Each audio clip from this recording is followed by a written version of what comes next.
খবর দে, আমার বোনের রক্ত বৃথা যেতে দেব না। আসসালামু আলাইকুম ওয়া রাহমাতুল্লাহি ওয়া বারাকাতুহু। নাহমাদুহু ওয়া নুসাল্লি আলা রাসূলিহিল কারীম। সম্মানিত উপস্থিতি, আপনারা অবগত আছেন যে আমরা এমন একটি দেশে বসবাস করছি যে দেশে 80 বছরের বৃদ্ধা থেকে শুরু করে 1 বছর, 2 বছর, 3 বছর, 5 বছর, 7 বছরের শিশু কন্যা পর্যন্ত ধর্ষিত হয়। কথা বলেন ঠিক কিনা? এমন একটা জাহিলিয়াতের সমাজের ভিতরে আমরা বসবাস করছি, জীবিত আছি। এই সমাজটাকে ইহুদি নাসারারা শয়তানের চক্রান্তের মাধ্যমে পুরো দেশটাকে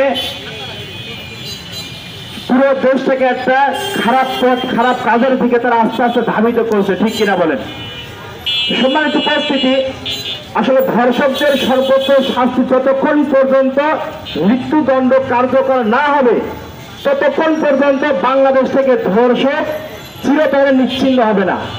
আপনারা অতীতে দেখেছেন, জানেন যে জাহাঙ্গীরনগর বিশ্ববিদ্যালয়ে 100 নারীকে ধর্ষণ করে মিষ্টি বিতরণ করেছে তৎকালীন সরকারের ছাত্রলীগ বাহিনী, গুন্ডা বাহিনী। কথা বলেন ঠিক কিনা? এবং নোয়াখালী সুবর্ণচরে এক গৃহবধূকে তার স্বামীর সামনে, তার সন্তানদের সামনে গণহারে ধর্ষণ করেছিল সেই গুন্ডা বাহিনী। কথা বলেন ঠিক কিনা?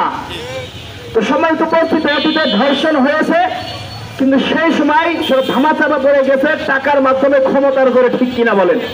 কিন্তু বর্তমান বৈষম্য বিরোধী ছাত্র আন্দোলনের মাধ্যমে, ছাত্র বাহিনীর মাধ্যমে বাংলাদেশ স্বাধীন হওয়ার পর যেখানে যে অবস্থায় যে অন্যায় করছে সাথে সেখানে অবস্থায় মিডিয়াতে চলে আসে। ঠিক কিনা বলেন? এই জন্য আমরা অনুমান করতে পারছি যে আসলে অতীতে কি পরিমাণ তারা ধর্ষণ করেছে আর এখন বর্তমান কি পরিমাণ ধর্ষিতা হচ্ছে। তো সম্মানিত উপস্থিতি, আপনাদের সজাগ থাকতে হবে, ঐক্যবদ্ধ হতে হবে। আফগানিস্তানে যেভাবে ধর্ষণ করলে তাকে সর্বোচ্চ শাস্তি, পাথর নিক্ষেপের মাধ্যমে তাকে মৃত্যুদণ্ড কার্যকর করা হয়, বিভিন্ন দেশে তলোয়ার দ্বারা তার মাথা থেকে দ্বিখণ্ডিত করার মাধ্যমে শাস্তি কার্যকর করা হয়, বিভিন্ন দেশে সরকারি প্রশাসন বাহিনীর মাধ্যমে বুকে গুলি করে তাকে মৃত্যুদণ্ড কার্যকর করা হয়। যারা ধর্ষিত নারীকে যারা ধর্ষণ করে, যে সমস্ত নারীকে যারা অন্যায়ভাবে ধর্ষণ করে এবং শিশু কন্যাকে যারা ধর্ষণ করে তাদের অতিবিলম্বে তাদেরকে ফাঁসির কাঠ করে দাঁড় করাতে হবে, অথবা 15 দিনের ভিতরে তাদেরকে মৃত্যুদণ্ড কার্যকর করতে হবে। এই জন্য ইসলামী ছাত্র বাংলাদেশ সারা বাংলাদেশে কর্মসূচি পালন করছে, আগামীতেও করব ইনশাল্লাহ। যদি বর্তমান সরকার ধর্ষণের সর্বোচ্চ শাস্তি 14 থেকে 15 দিনের ভিতরে কার্যকর করতে ব্যর্থ হয়, তাহলে জনগণ যেখানে যে অবস্থায় ধর্ষকদের পাবে সেখানে সে অবস্থায় তাদেরকে গণপিটুনি দিয়ে জাহান্নামে দিয়ে দেবে। কথা বলেন ঠিক কিনা?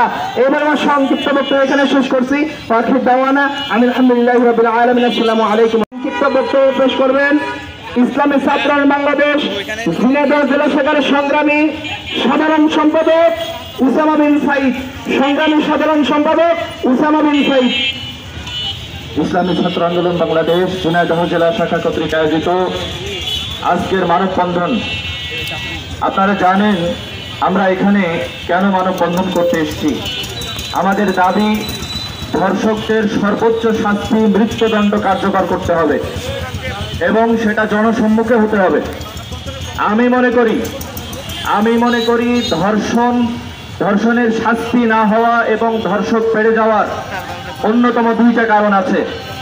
প্রথম কারণ হচ্ছে আমাদের বাংলাদেশের মানুষ বর্তমানে বেশিরভাগ মানুষই কোরআন থেকে দূরে সরে গেছে, ইসলামের মূল্যবোধ থেকে দূরে সরে গেছে, নীতি নৈতিকতা থেকে দূরে সরে গেছে।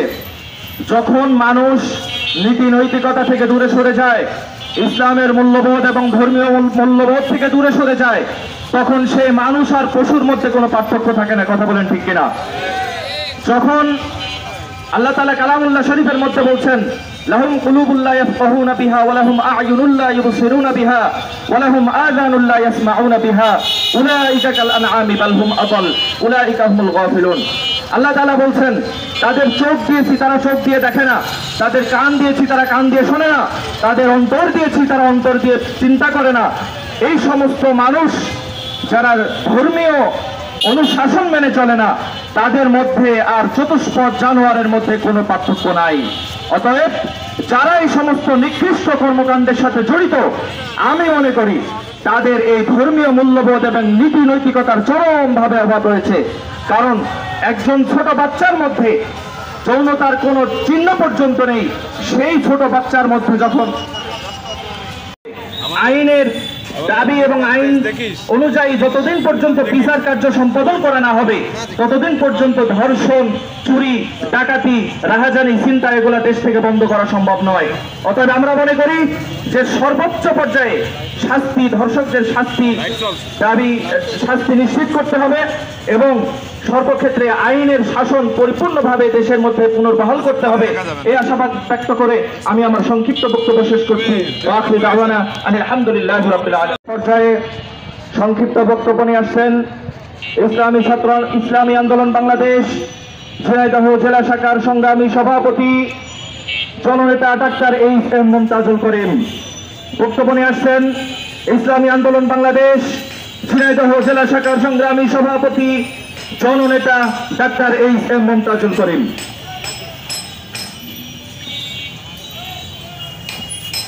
আসসালামু আলাইকুম ওয়া রাহমাতুল্লাহি ওয়া বারাকাতুহু। আউযু বিল্লাহি মিনাশ শাইতানির রাজিম। বিসমিল্লাহির রাহমানির রাহিম। শাহরু রমাদানাল্লাযী উনজিলা ফীহিল কুরআন। সাদাকাল্লাহুল আযীম। দুরূদ শরীফ পড়ি আল্লাহুম্মা সাল্লি আলা সাইয়্যিদিনা ওয়া নাবিয়্যিনা ওয়া শাফীনা ওয়া হাবিবিনা মাওলানা মুহাম্মদ সাল্লাল্লাহু তাআলা আলাইহি ওয়া আলা আলিহি ওয়া আসহাবিহি ওয়া বারাকা সাল্লাম। উপস্থিত জিনাদাবাসীরা কোনো ভূমিকা নাই, ভূমিকা ছাড়া আমি কয়েকটি কথা বলি।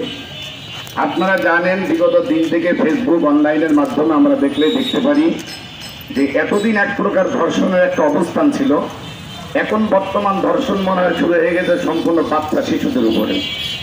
আসলে এর মূলে কি? এর মূলেই আমরা পারি যখন কোরআনের আইনের কথা বলি, কোরআনের শাসনের কথা বলি, তখন আমাদের দেশে এক শ্রেণীর বুদ্ধিজীবীরা তাদের অধিকারের জন্য কোরআনের বিরুদ্ধে আইন, মানে কোরআনের পক্ষে কথা বলতে গেলে তাদের গায়ে জ্বালা লাগে, তারা কোরআনের পক্ষে আইন জারি করতে কিছুতেই চায় না। আর আমরা বারবারই বলি, কোরআনে আইন যতদিন পর্যন্ত আমরা চালু করতে না পারো ততদিন পর্যন্ত আমরা এই খুন, এই ধর্ষণ এর শিকার আমরা হতেই থাকবো।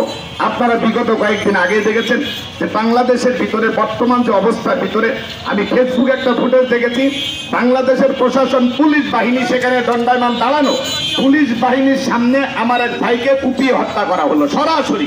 এটা ফেসবুকের অনলাইনে দেখতে পেলাম। ভাইয়ার আমার, এগুলা কেন হয়? যদি হত্যার বদলে কোরআনের আইন হত্যা জারি করা হতো, আর যদি ধর্ষণকে ওপেনে প্ল্যাটফর্মে তাদেরকে হত্যা করা হতো, কখনোই বাংলাদেশে একজন খুনি আরেকজনকে খুন করার সাহস পেত না।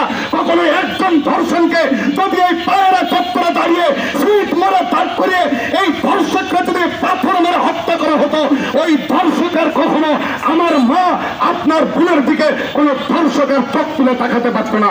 তাই আসুন আমরা আবারও আপনাদের মাধ্যমে আওয়াজ তুলতে চাই, আমরা অনতিবিলম্বে এদেশের সরকারের কাছে দাবি রাখতে চাই, আমরা মাঠে ময়দানে নামতে চাই না, আইন হাতে তুলে নিতে চাই না। তবে রমজান মাস এসেছে তাকওয়া অর্জন করার জন্য। এই রমজান মাসে যদি এইভাবে শিশুদেরকে ধর্ষণ চলতে থাকে, হত্যা খুন চলতে থাকে, আর উপরে থেকে যদি আমাদের নির্দেশ হয়, আমরা বাধ্য হব রাজপথে নামতে এবং বাধ্য হব এই ধর্ষকদেরকে জনগণের হাতে, জনগণের আদালতে এদের বিচার করতে।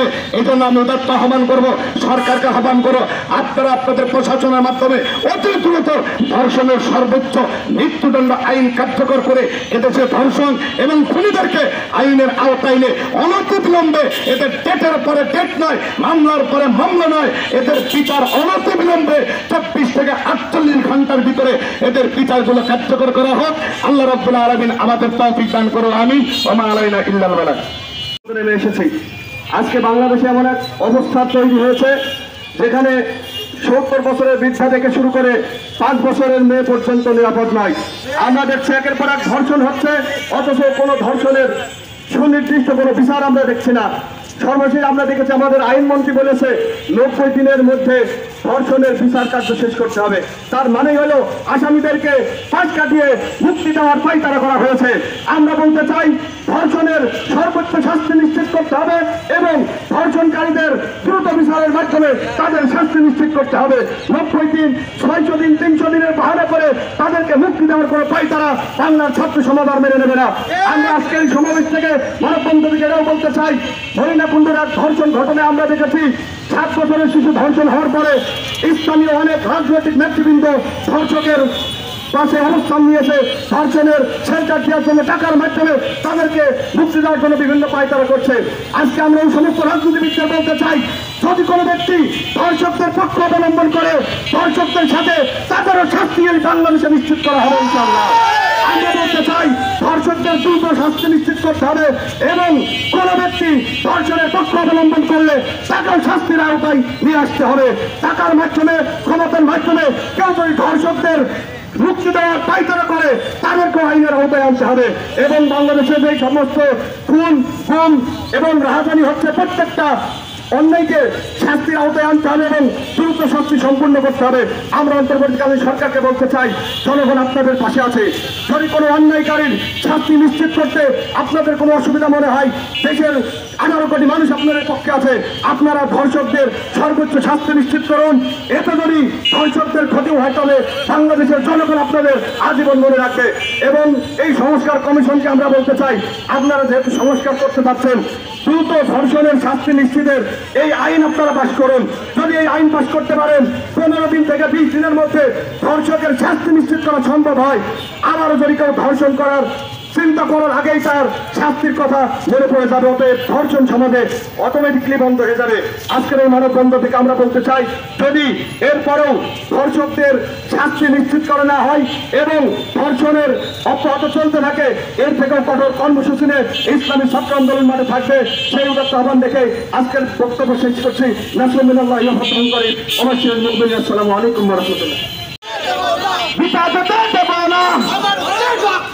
এই বাংলায় হবে না ধর্ষকদের ঠিকানা।